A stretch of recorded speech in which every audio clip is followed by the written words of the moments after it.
안녕하세요. 정신과 의사의 인생 이야기 대전 정광설 정신건강의학과 원장입니다.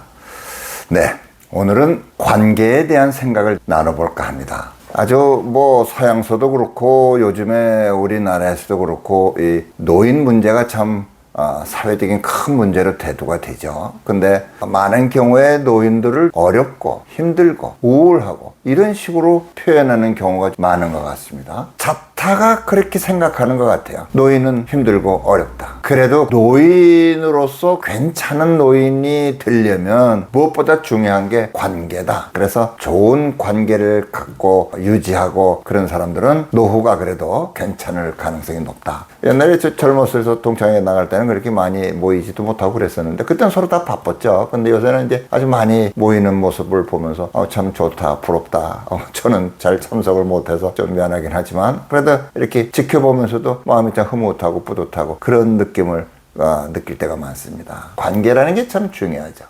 어려서 학교 다닐 때 국민학교도 저는 이제 국민학교 시절이니까 요즘엔 초등학교라고 그러죠. 그러면서 인간은 사회적인 동물이다. 사회적인 동물로서 개미, 벌 이런 얘기들 하죠. 그렇기 때문에 짐승이나 인간이나 같은 사회적인 동물 아니냐 이런 표현을 하는 분들이 있어요. 네. 관계를 맺고 살죠. 관계라는 측면에서는 글쎄요, 어떻게 보면 비슷하죠. 다를 바가 없을 것 같죠. 근데 그 관계의 본질이 어떠냐. 잠깐 말씀드렸지만 노후에 인간 관계가 좋을수록 부부가 같이 오래 살면은 그 부부의 면역력도 높아진다 그러죠. 좋은 친구와의 관계가 있을 때 그 노후가 마음의 안정이 되고 행복감을 더 느낄 수 있는 가능성이 훨씬 높다. 이런 표현을 하죠. 그러면 개미나 벌이 같이 있으면 서로 행복감을 느낄 수 있을까요? 글쎄요. 개미가 안 돼봐서 네가 개미 몸을 어떻게 알아? 그러면 참 거기에 대한 답변은 좀 궁하긴 합니다만 덩어리가 떼를 지어 살죠. 그 다음에 범고래가 떼를 지어 다니죠. 물고기가 떼를 지어 둥글게 뭉쳐 사는 거는 생존 가능성을 높이기 위해서 그렇다. 이렇게 설명들 하죠. 짐승들이, 곤충들이 떼를 이루어서 인간의 시각으로 봤을 때 사회적인 관계를 맺고 있는 것으로 표현되는 그런 모습으로 지내는 거는 생존을 위한 본능적인 현상이죠. 아프리카에 가면 사자는 기가 막히게 서로 작전을 세워갖고 짐승을 잡죠. 들깨떼가 그러고 늑대가 그러고.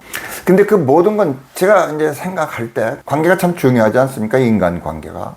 생각하다 보면은 짐승들의 관계는 생존의 가능성을 높이기 위한 본능적인 현상, 그런 결과 외에 다른 설명을 잘 할 수가 없습니다. 제가 그쪽에 잘 몰라서 혹시 그런 것일까 생각을 해봐도 생존을 보장하기 위한 것 외에는 생각할 수가 없죠. 근데 인간이 관계를 맺고 사는 거는 생존을 위해서 관계를 맺습니까? 아니면 가치를 추구하고 서로를 돕고 사랑을 나누고 그래서 결과적으로 행복을 느끼고 행복을 창출한다 그럴까요? 행복한 가정을 이루고 행복한 사회를 이루고 행복한 친구 관계를 이루고 말하자면 인간이라는 동물과는 좀 별개의 존재인 인간만이 가질 수 있는 이타적이고 사랑을 추구하고 가치를 추구하는 데 있어서 보다 더 효율적이고 심리적으로 크게 힘이 되는 그런 어떤 의미로서의 관계라고 봐야 될 것인가. 네, 그런 생각을 하게 됩니다. 이타적인 관계를 맺는 것이 굉장히 중요하죠. WHO의 어른의 정의에도 그런 의미가 들어있죠. 어린아이들은 뭐든지 지 보면 지 입으로 가고 아빠 거는 내 거, 내 거는 내 거. 그렇죠. 자기중심적이죠. 인격이 발달돼서 성숙해졌을 때 어른이라고 얘기할 수 있는 여러 가지 이제 우리가 얘기할 수 있는 게 있지만 그 중에 아주 중요한 것은 이타적이고 남과의 관계에서 상대를 배려하고 함께 나누고 그래서 함께 가치를 추구하고 함께 행복해질 수 있는 그런 관계를 맺을 수 있는 성격이 됐을 때 어른으로서의 성격이다 이렇게 얘기할 수 있다 이런 얘기죠. 사실은 제가 만나는 많은 분들이 이런 면에서 상처받고 부딪히고 그것이 상대에 의해서였을 수도 있지만 자신에 의해서 일어나는 일일 수도 있어요. 우리가 많은 경우에 인간은 이제 본능적으로 자기중심적이다 이렇게 생각할 수가 있겠죠. 이타적인 거는 되는 게 아니죠. 그거는 노력을 통해서 해야 되겠죠. 짐승의 사랑은 우리가 표현을 사랑이라고 하지만 그거는 호르몬의 변화죠. 그래서 따라서 일어나는 행동의 변화죠. 그냥 일어나는 거죠. 감정이 일어나고 충동이 일어나고 근데 인간의 사랑은 충동하고는 좀 다르죠. 이타적이고 꾸준하고 상대를 기쁘게 하고 주는 것에서 행복을 느끼고 상대를 기쁘게 함으로써 그것이 곧 나의 기쁨이 되고, 이게 인간만이 그럴 수 있는 거죠. 또 우리가 관계를 생각할 때 특히 인간에게 있어서 가장 중요한 거는 부부라는 인간 관계가 아닐까, 가족이라는 인간 관계, 가정이라는 그런 어떤 공동체, 이때의 관계 설정이 올바라야 되지 않을까. 올바른 방향이 뭐냐, 상대를 배려하는 마음이 우선되는 관계가 올바른 관계가 아닐까, 이런 생각을 해보게 됩니다. 아내를 생각하고 배려하고 남편을 생각하고 배려하는 부부는 행복하죠.